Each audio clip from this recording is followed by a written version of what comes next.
Mitzie. I want to say, first of all, I want to give thanks for my ancestors, give thanks for my ancient matriarchs and patriarchs who really paved the way for all of us, and who I have the privilege and the opportunity on my journey to share with and walk with and grow with, be nurtured by, be strengthened by. And there is a song by Morgan Heritage. You know the group Morgan Heritage? Mm-hmm. There's a song by Morgan Heritage that I want all of you to listen to because it kind of gives you a storyline of our journey. It's called Questions. Mm-hmm. And the two questions that Morgan Heritage asks are, could you live through what the ancient Rastaman lived through? Mm-hmm. The second question is, could you hold on to your faith if you've been what they've been through? So as a Rastafari woman on my journey, I asked myself that question many, many times. Because I watched what my patriarchs and my matriarchs were going through, but their militancy balanced so well with their humility. They were so strong, and what got me the most at one time of my life was the fact that within an atmosphere of persecution, being social outcasts, Rastafari in Jamaica have been delegated to social outcasts, dregs of the earth, equated to South Sea cannibals, just because they did not understand who we were. And it was hard for the colonial mind to accept, as my sisters have said, that a people have become so self-determined that they were declaring their own Godhead through a black man that was crowned in a black nation with a black family of the most ancient throne in Africa. That was very hard for them to accept. And that word sound had spread right across the oceans. So our patriarchs were declaring the divinity. They were declaring that its coronation is happening. So we don't have to continue to accept our colonizers' God and a concept of God that was not resonating with us. We have someone that we can claim. We have a throne that we can claim. We have a family. Because as my sister said, the coronation declared for us that the Trinity of life is a family of mother, father, and child. Not Father, Son, and Holy Ghost. That we don't have an identity as women. The Trinity declared through His Majesty's insistence that my family is what I'm presenting to the world. I'm presenting my woman, my wife, my queen, my empress to the world at the same time that I'm declaring myself as the Emperor of Ethiopia. So as I said before, but first of all, before I go any further, based on what my two sisters said, are there any questions now that you think you would want me to answer? So I could kind of be a little bit directed. Is there anything that is still on your mind that you would want clarity on? Yeah, all right. Okay. So you mentioned, I think in a couple of conversations I've heard that a lot of the Rastafari movement has taken a non-violent approach to how they deal with a lot of the oppressive systems. But you also mentioned militancy of some thought. Could you elaborate more on that? Well, militancy would mean violence, and it would mean taking up arms. But it would mean a very militant message and an approach that would counter, which was what was threatening to the society. The society could not understand how this group of people who seemed to be uneducated, unexposed, were so wise, so knowledgeable about their history, and so resolute about the fact that they were resisting a colonial identity of themselves. So they were proclaiming black dignity, black pride, and a black God, which was a militant approach in itself. So there was no violent actions that the Rastafari... Not that I'm aware of. Okay. Not that I'm aware of. Okay, my sister. So for some of the spaces that we enter, especially the tabernacles, we had to dress a certain way. Could you elaborate on the purpose of clothing and covering up? Okay, well, as my sister said before, Rastafari came up as a microcosm of the society. You know, whether it's patriarchy or, you see, at the time, our ancients worked off inspiration more than information, because we didn't have the books with the information at the time. So you wondered sometimes where they got this inspiration from. So the Bible was a book that they used to validate who they were, and to kind of keep the society off of really destroying the movement. The Bible was very, very important. So the prophecies of the Bible and the things in the Bible that spoke about anything, whether family, women, whatever it is, became a very dominant narrative within the movement. So, you know, I want to tell you something though about myself as a woman, as a young woman. I went through my own struggles as a brown girl in the society. You know, being a brown girl, you're not sure if you're black.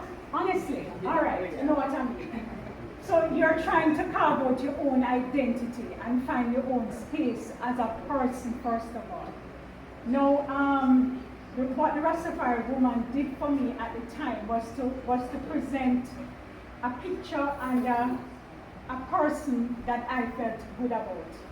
You know, when I walked on the street, you never saw Rastafari women as much, but because of my journey with my parents, especially in the area of Coronation Market, I would see a Bongo Rocky and a Mama Baby Eye, you know, Ma Shanti and Pa Shanti. These were women who, when I looked at them, I realized that I could be comfortable in my own skin, not just as brown, but the fact that I wanted to embrace modesty and femininity and beauty without all of the Eurocentric kind of definitions. And all the makeup and all the straightened hair, I really wanted to have my identity outside of the Eurocentric definition. And the ancient matriarchs helped me to do that. Because I looked at them, I looked at the I3s, Rita Mali, Judy Moore, I looked at these women and said, yeah, this is a really good example for me. So I was very, very comfortable. There are a lot of things that Rastafari women found challenging to exist through that I found very comfortable, because just like what we're saying, it's just what eyes you're looking through. I didn't look at myself through the eyes of patriarchy. So going into a space like the Nyabingi house, that was a house that carried a message of death to black and white down persons, not in a violent way, but in a way that we're not standing up to the oppression of the white man. We're going to burn it out. Whether through the fire key or through our own spirituality, we were going to burn it out. So my decision to go with my kingman at the time, amongst some ones that did not look like people that I grew up with or around, and that were carrying a message that sounded much, much stronger than I'd heard in church, you know, and looking at women who were very comfortable, as we were saying, not holding certain positions, not being able to participate in rituals and ceremonies, but explaining to you in a way that I didn't feel inferior at any time. So my journey has been one where I've always made myself feel empowered within that space. It was hard at first because the elders had their views on women, brown women, educated women, women that taught proper English. It was hard. They really saw that as something representing colonialism. So you have to gain their trust and their respect. The women were very nurturing, as I said before, but they were also warning you not to overstep, not to go over your bounds as a young woman especially. But I was blessed by being able to go on delegations with them, be a part of delegations with the ancient matriarchs and patriarchs. And I think a very special moment for me was in 1997 when we went to Guyana, and you know, Ras Bonagees, he was like the head of the Nairobi order in Jamaica. He's the person that really instigated the starting of that movement. He was a great teacher and father for me, you know. And I remember being in Guyana and growing up in the Nairobi house, you would hear that women don't pray and prophesy. It's not something that is was allowed. It is allowed now because, as the sisters say, it's an evolution, it's growth. But it wasn't any different from what my mother was experiencing in the Methodist Church. She couldn't just go up on the pulpit and preach because there was still that stigma in relation to women playing certain roles in the church. But in Guyana, we were at a Nayabindi, similar to what you experienced on Friday night. And, you know, Bongo Water led off the prayer. And then I was probably like 36 at the time. So definitely a junior member of the community and of the Bingley House. And Bongo Water said to me, he did the prayer. And then he said, you know, when we go out on our delegations, we always carry our sisters. Now there's a senior sister there with me, so you know, if there's going to be any role playing, I would have assumed that it would have been her. And he said, after he said the prayer, he said, Sister Mitzie, would you say a prayer for us? I almost fainted. Honestly, I felt like, what is happening here? Because I never saw women do it. Certainly at my age, I never thought that would ever happen. Anyway, you have to kind of straighten up yourself because you can't not pray. So, you know, it's not a joke, Delani. So I know that all the virgins, because when I went to Ghana in 2015, there were virgins who were relating back the story to me.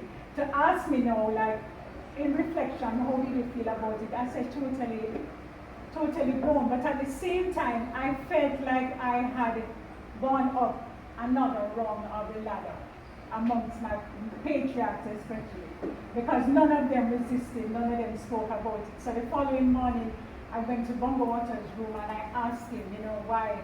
And he said, Sister Mitzie, you're on duty. And we kind of acknowledge the fact that when you're going out, we're on duty, but I didn't know that prayer would have been a part of the duty. Now in the Nabingi, when we're having prayers, it's more of a circle that includes family.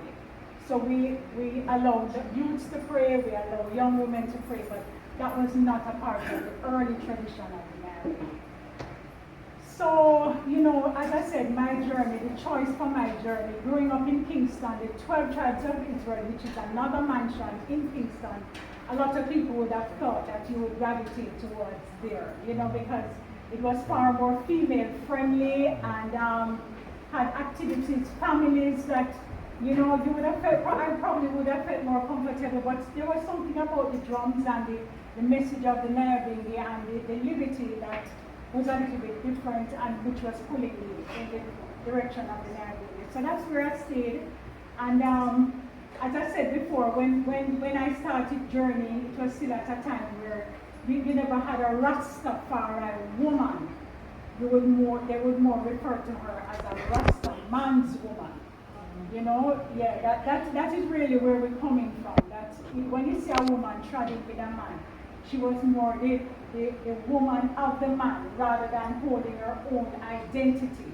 I learned to hold my own identity because I didn't see the blockages as much as I wanted my own liberation.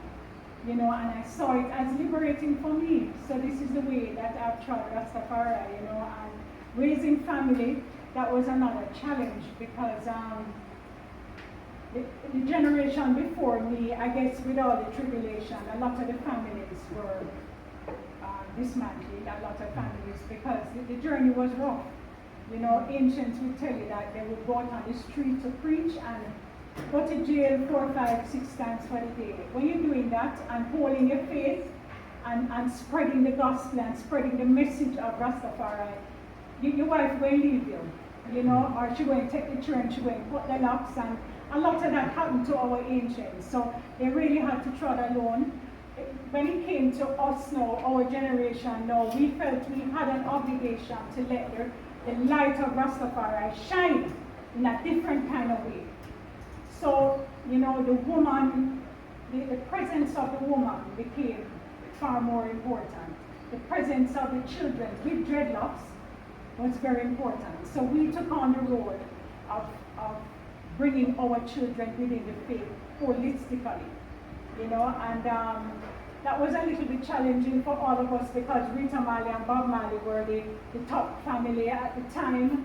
And although the two of them had dreadlocks, their children went to prep school but didn't have locks. Ziggy them didn't have locks going to school.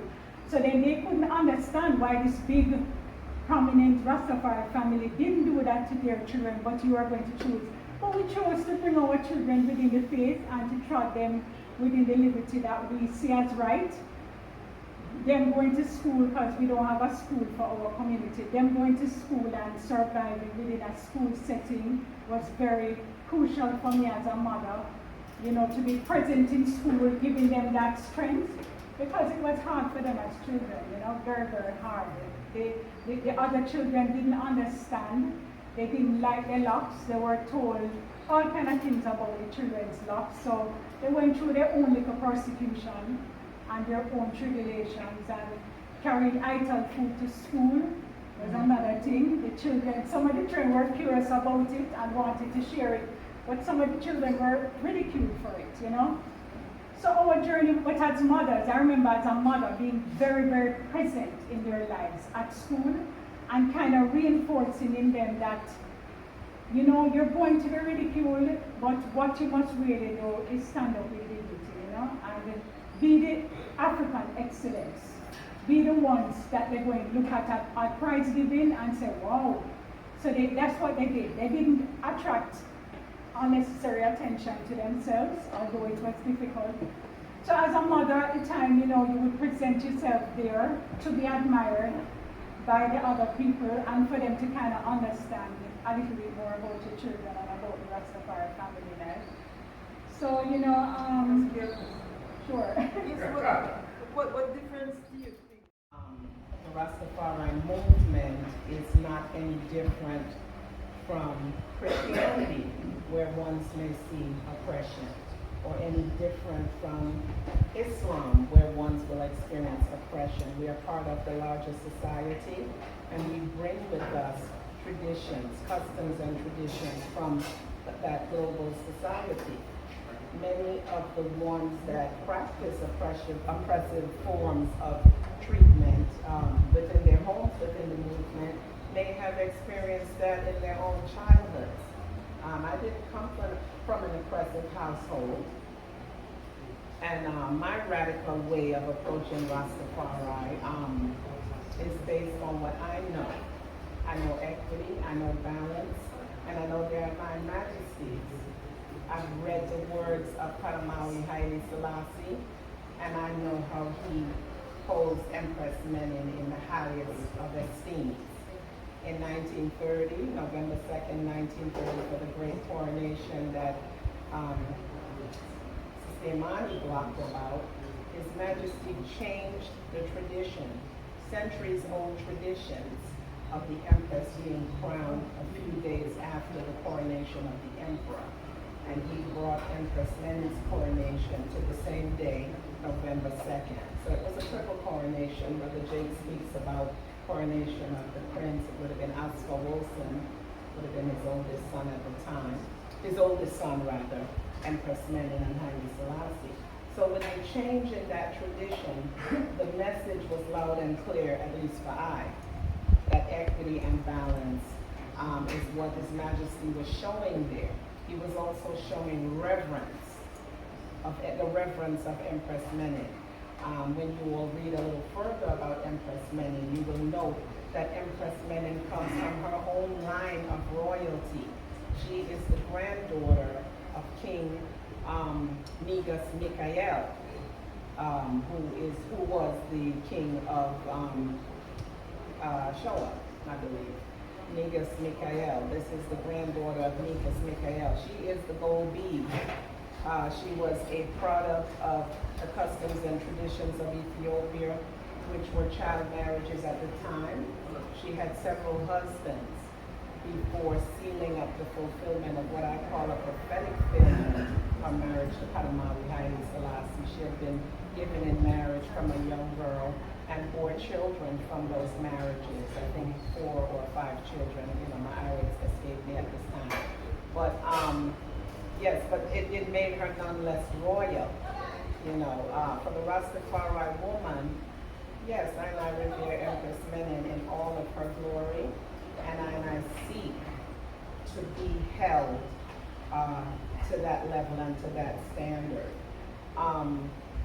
In my most recent publication, This is the charting the matriarchal shift in the Rastafari movement, reclaiming a divine heritage. It touches on a term that I coined some years ago called matriarchal shifting, where I've noted shifts within the movement. I'm sure Mama Mitzie will be able to note when the movement was one way and then it became another way. I know Sister Imani can talk about when the shifts happened or if they happened incrementally and then all of a sudden you notice there had been a shift. In here, I have a section called Rastafari Women as Living Sanctuaries. And this goes forward to the word sound that Zoe blocked about language and utterances and how we present ourselves so that we may be received in a particular light. We open our conversations quite often with give thanks before anything has been said, because we know something will be said. So we begin with give thanks. We begin with blessed love. We use the words joyful and thankful. This is the imagery.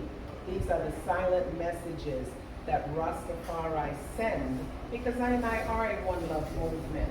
Yes, we're revolution. Yes, we are rebellion, but we are love. Above all things, Rastafari is love. Coming into the Liberty, and I came in, in New York, it's going to be very different from Mama Mitzie's experiences in Jamaica. It will be different from Sister Imani's experiences in Jamaica. New York is the ultimate concrete jungle. Brick and mortar New York City. That's where I grew up, that's where I cite Rastafari, and that's where I encountered the Nyabingi order. It's going to be very different when the tabernacle is in a basement in a building, as opposed to a pit 4 or a Stony Gut or a Scott's Pass, where you have the outdoors, you have all of these elements chiming in and helping to bring the balance, helping to bring the vibration, versus an enclosed building. The struggles are different. It snows in New York, it does not snow in Jamaica. We have challenges, right? We tried to axes with snow covering our knees. The vibration is different, everything is different. We're none less Rastafari, but our experiences shape us. I was appalled, and I'll just talk for 2 or 3 minutes more, give Mama Mitzie a chance to come forward, then we'll come full circle. I was appalled the first time I learned that one of my Rastafari sisters in New York was a victim of abuse. I don't understand domestic violence and abuse. I didn't see it from my grandparents. I didn't see it from my parents. My father adored my mother. I thought all brethren adored their queens. That's what I witnessed and that's what I knew. And I was appalled that a Rastafari man would fall prey to that and would victimize or would assault his queen. But Sister Imani said it best. We are separate and autonomous in our liberty, but we are part of the global universe. And the challenges that are faced by many are the same challenges that are faced by all. Rastafari a lot of times gets called out for that because of the one love word sound and I practice. And I's humane self, our human self, falls short of the glory.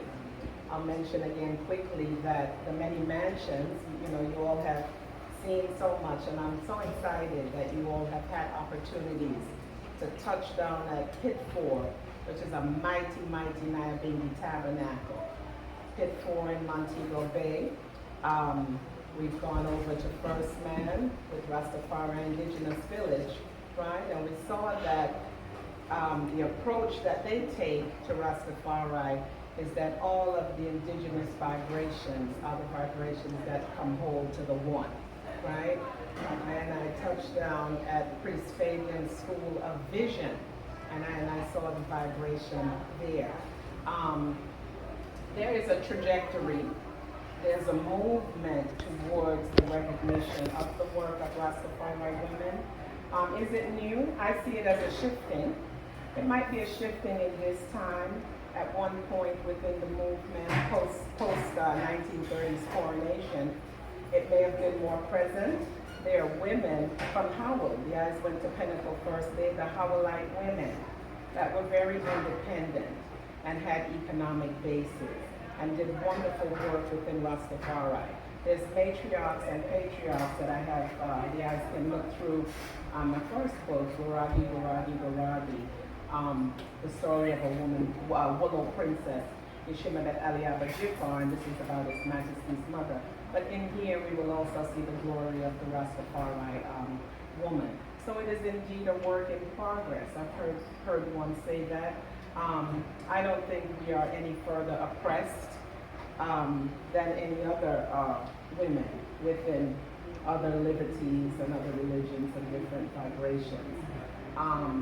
I think that we are a realistic example of how the world, as the world turns. It's like we're not any different from anyone else. What we have done is, what Sister Imani said, is we see our God through our own lens.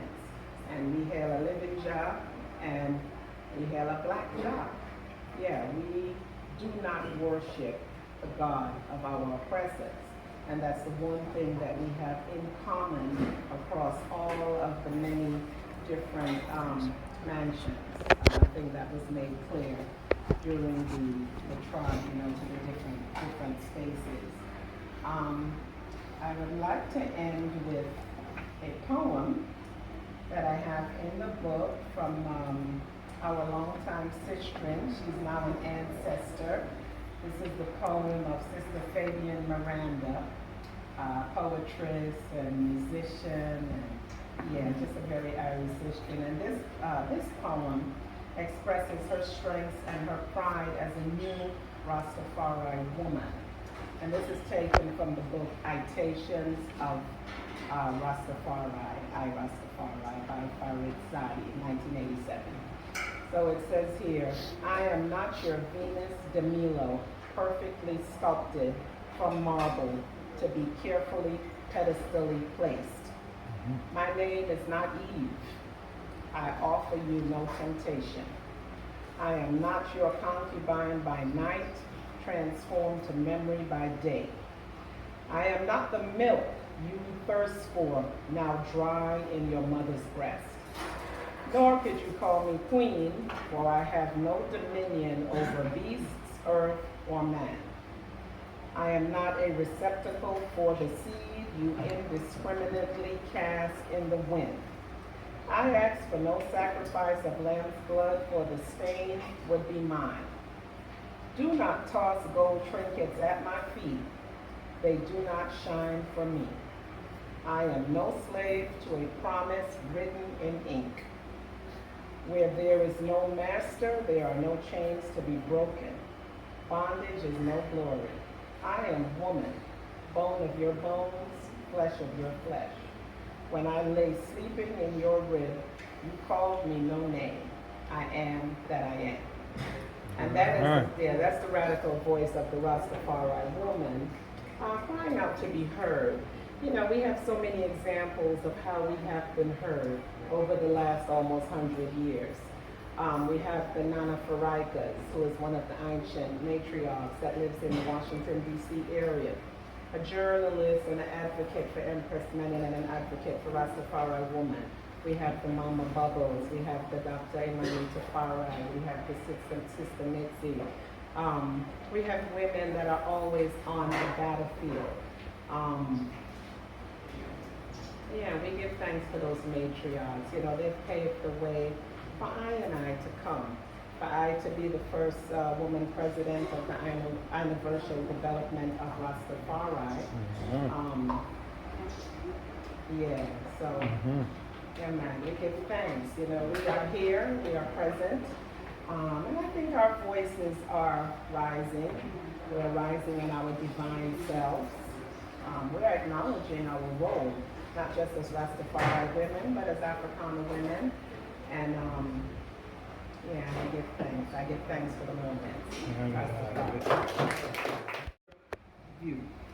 Yeah, I'm definitely very new in learning, but to kind of piggyback off of that, I just really want to hear what it means to be a woman within your communities and within the Rastafari communities, because I heard a lot of new information, but what I saw was predominantly men speaking, and the women, they did have like some roles where the Empress would speak and give us a little tour, but in the background, the women were cooking and cleaning, and so I just want to hear more about like what that dynamic means, because on the outside it could seem like one thing, but from your view, it's Yes, I think we could keep in mind this notion that Denise Candioti, this feminist, talks about bargaining with patriarchy.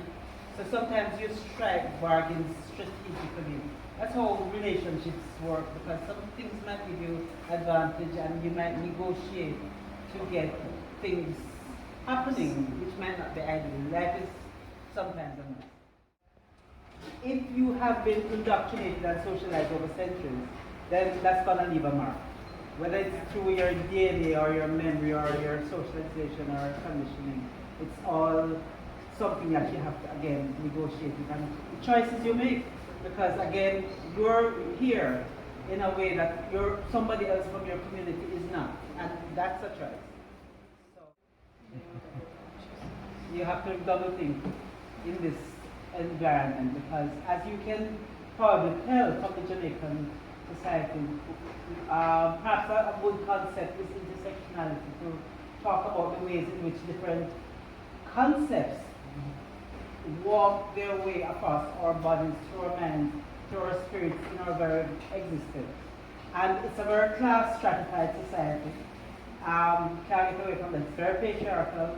And so for Rastafari to have emerged in this society as a movement of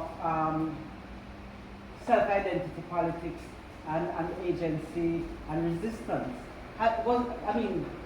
for over a century now, it's pretty remarkable, especially given the opposition of the dominant discourses. The idea of Rasta being nasty, dirty Rasta in local parlance, meaning you're dirty, you're nasty, you're unwashed, you're unwanted, in the formal sense. It is what Rastafari have had to hurdle over the years. And to be able to hurdle that with self-respect has been quite a challenge.